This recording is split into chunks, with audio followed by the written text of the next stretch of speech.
Some of the most formidable mercenaries in history were the Galloglass.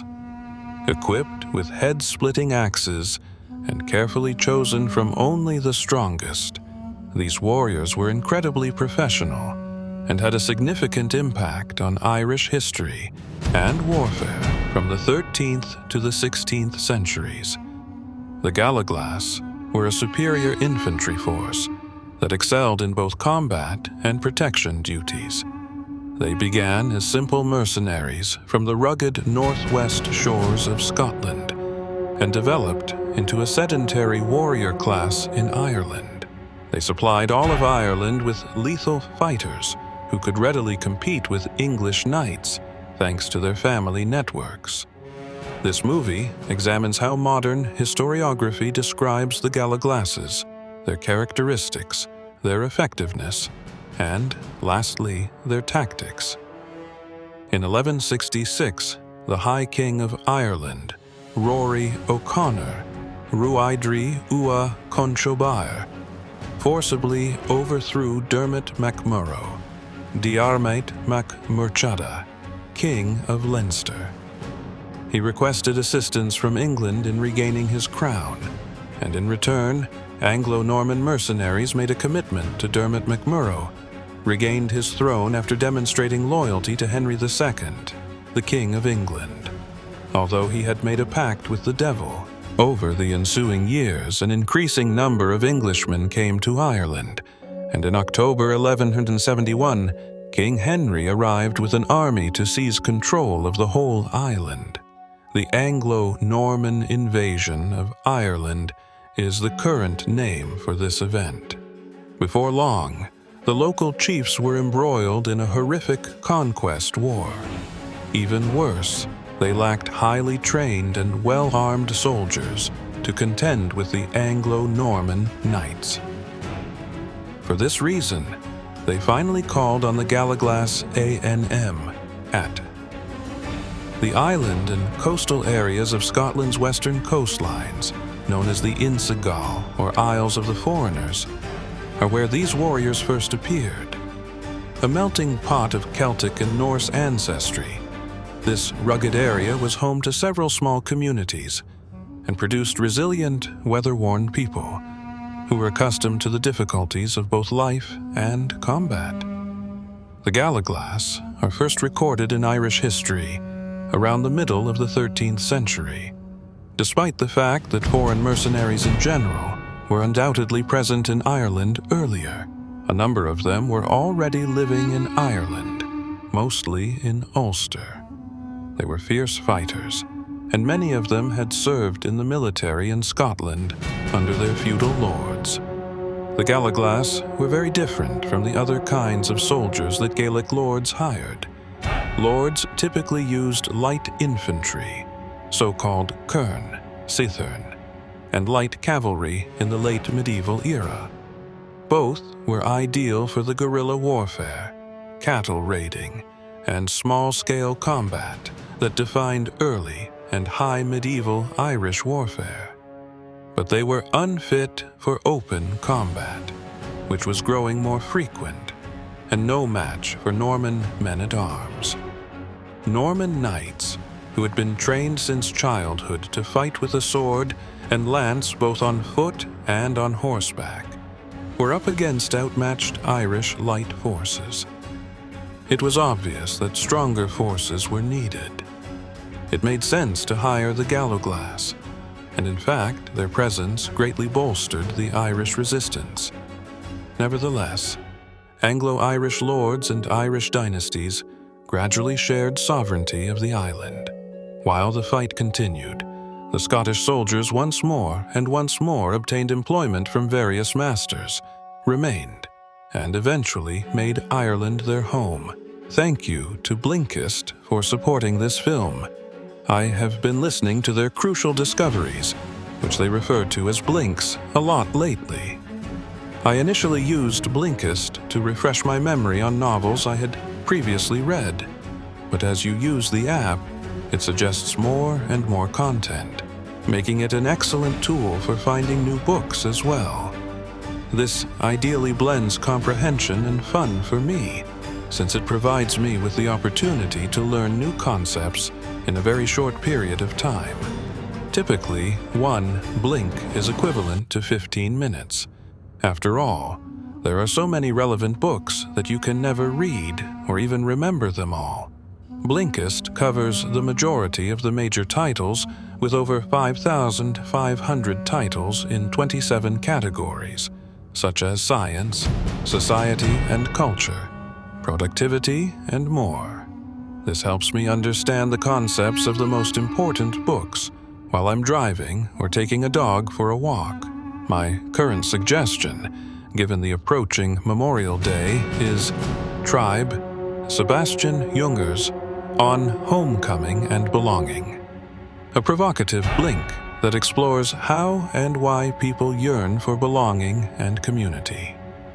It is an issue that is rarely discussed and typically presents a significant struggle for veterans to come home, integrate into society, and find a sense of belonging following the horrors they experienced.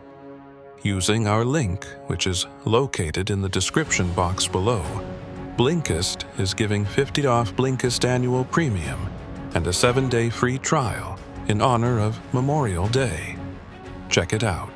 The offer is only available until May 29th, 2023, so get it now at During Robert the Bruce's, ausgeführt by his brother Bruder Edward, invasion of Ireland during the First War of Scottish Independence, the Galloglass shown that they could tolerate Anglo-Norman men-at-arms.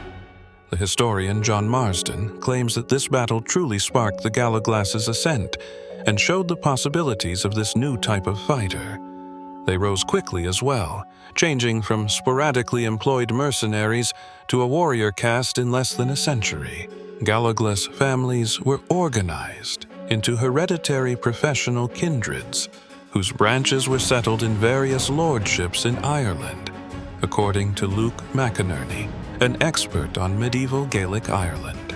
Over time, they developed esprit de corps, became attached to noble patrons, formed family networks centered around professional military service, and started to compete with one another. Like other officers, their commanders, known as constables, became counselors to lords and received land and other holdings in return for their services. Occupations serving the Gaelic nobility, such as historians or poets. They were completely assimilated into Irish society and a part of the feudal system by 1400 at the latest. The Galloglass were a vital component of practically every Irish military force between the 14th and 16th centuries. They established a formidable bodyguard during times of peace and an elite vanguard during times of conflict. The need for these fighters increased rapidly, and Anglo-Irish lords and eventually the English government of Ireland also adopted them. Each ruler soon acquired a substantial infantry contingent of his own, so that a lord was just not competitive if he didn't have his own Galloglass. The Galloglass kindreds spread throughout the island as a result of this tendency. Soon, there was too great a demand for expert combatants for the founding Galloglass families to supply. The historian who established the groundwork for contemporary Galloglass studies, Gerard A. Hayes McCoy, claims that they only provided for the higher levels of their ranks, such as the constables. At least after the 13th century, the majority of their armies, rank and file, were drawn from the native Irish populace. Regretfully, there is no actual proof of how a recruit would gain the knowledge necessary to practice his vocation, because the historical records of medieval Irish history do not contain even a portion of a Galloglass instruction manual. However, a system of apprenticeship or training had to exist. Several texts from the 16th century state that their sons learn to be men of battle from the age of 16 and are continually practiced in toils therewith, or they live in a kindred. The father is teaching his brother or son, and he is also his buddy or cousin. As a result, the Galloglasses were actual military families, and their sons and nephews were probably raised in a close-knit community to be warriors like their dads. It goes without saying that this type of instruction was fundamentally conservative, which may help to explain why 16th century Galloglasses still resembled their predecessors from 300 years before. It's crucial to remember at this point that a large portion of what we understand about the military culture of the Galloglass comes from 16th century English sources, which means it was written from an external viewpoint. For instance, the English poet and author Edmund Spenser depicts them with a long, broad axe in his hand, while wearing a quilted jacket below a shirt of mail that reaches his calf. In 1521, none other than Albrecht Dürer produced a modern depiction of the Galloglass's appearance. Historians concur that the painting depicts 2 Galloglasses with 3 armed attendants, despite the artist's simple identification of these men as war men of Ireland beyond England. In summary, the Galloglass is described quite clearly in the written and visual sources. They describe them as men of extraordinary stature and power, who carry a long axe and are dressed in a bassinet-style helmet and chainmail over a linen shirt.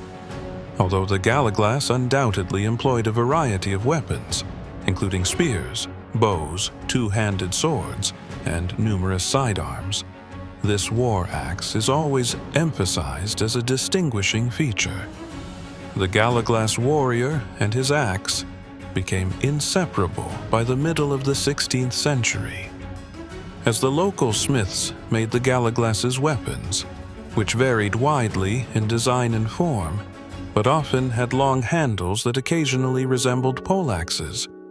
Effective axe wielding is a challenging talent to perfect, since it takes a lot of force and accuracy to deal significant damage, particularly when fighting in formation. Only rigorous training with a focus on discipline in action and high standards could accomplish this. The Galloglass were divided into groups of roughly 80 men for combat, Gaelic Carúcad, 180 or more when their harness bearers, basically squires, were taken into account. A page and at least one of these armed attendants followed each one. As skirmishers, the squires accompanied their masters into combat with a bow and arrows or a few spears. The Galloglass were quite effective when they were in use. They apparently used their long-handled axes to bring down mounted knights, which is rather spectacular. The historian Muriosa Prendergast claims that they were always placed in the most dangerous area. This was likely the most frequent combat experience for a Galloglass, as raids and ambushes still constituted the majority of battle in Ireland. Raiding parties typically depended on surprise.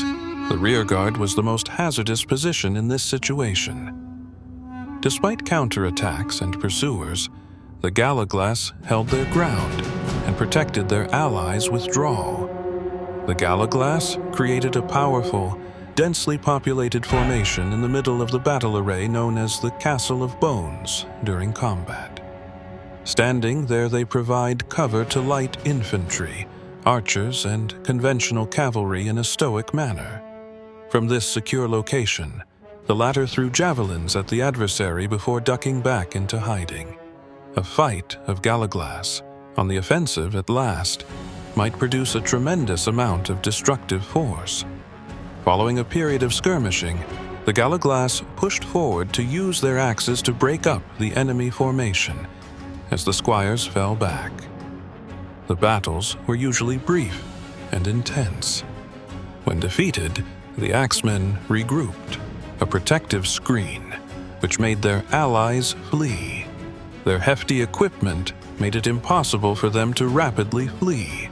Therefore, this could end badly for them. It occasionally happened that men from various branches of the same kindred faced off in battle, since the Galloglass served lords of all races. In these situations, family unity is typically subordinated to professional obligations. The Galloglass was therefore perfect for mercenaries. They were strong fighters, who were not sidetracked by responsibilities or local allegiances, but there was a cost to this.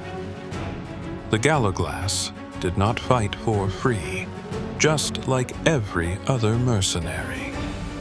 When employed for occasional offensive combat, they were frequently given the majority of the loot, in addition to being housed and boarded in the lord's tenantry's homes, which was typically not a pleasant experience for their hosts, to put it mildly. A more formal arrangement was required when a battalion of Galloglass was required for a longer duration as bodyguards or for a comparable purpose. In households where the constable position became inherited, for instance, the McSweeneys, the principal family, frequently received land in exchange for combatants. Although it was not common at all, there was frequently an additional yearly payment in the shape of livestock or other items, and occasionally hard currency in the 15th and 16th centuries. One-time payment for temporary deployment was replaced by intricate systems of compensation as long-term vassalage to a single lord grew considerably more prevalent. John Marsden claims that the Galloglass's armaments and look were essentially unchanged from the Middle Ages into the 1580s, when organization underwent significant transformation and combat tactics were improved. A bigger variety of paymasters were using the Galloglass more frequently, and they were pitting Galloglass against Galloglass. The fight of Knockdoe in 1504, the biggest conflict ever fought between Irishmen, is arguably the most well-known of the Galloglass. During a period when nearly every Irish lord had a Galloglass kindred vassal, two armies composed primarily of these fighters engaged in combat at Knockdoe, Knocktuath, around 13 kilometers outside of Galway. At is the Hill of the Axes. This was the greatest battle fought by these professional axemen, according to historian Hayes McCoy.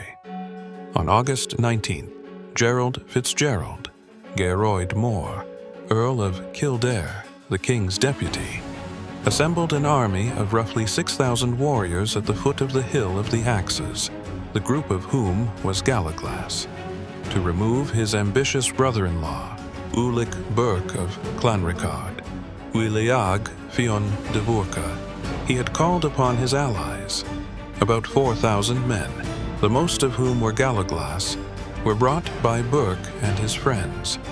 In the early hours of the morning, they were finally visible, and Burke's Galloglass assaulted the force that was waiting without pausing. Through a barrage of arrows, the heavy troops advanced until they were completely involved in hand-to-hand fighting. As they gradually encircled the men advancing up the hill, the Earl's Galloglass's numerical superiority only gradually became apparent. The battle continued until the ground was covered in blood and the axes and mail were stained scarlet. Burke's soldiers were forced to withdraw after a few hours. One of them was being chased by the Earl's troops along the Clare River, had his brains battered out with a pistol shaft at. In actuality, this is the first time a pistol has been mentioned in Irish history. Therefore, the Galloglass's greatest battle may have been the first time their adversary appeared in Ireland. The Galloglass saw a final flourishing in the 16th century, when English-born administrators employed them to subjugate Irish and Anglo-Irish lords to the English monarchy. However, they met a swift end. What was required on the battlefield evolved as European armies grew more reliant on firearms and long pikes. In the face of gunpowder, weaponry, and conventional armies composed of thousands of combatants, the Galloglass's exceptional fighting abilities were largely useless, and they were unable to muster the numbers required to take on an army that the English Queen Elizabeth I could muster. The contemporary methods of warfare, which focused on discipline, drill, and numbers, eliminated the need for hand-picked elite infantrymen. Please consider becoming a Patreon if you liked this video. Our monthly objective is to raise $600, which will assist us in paying for the substantial artwork in our videos.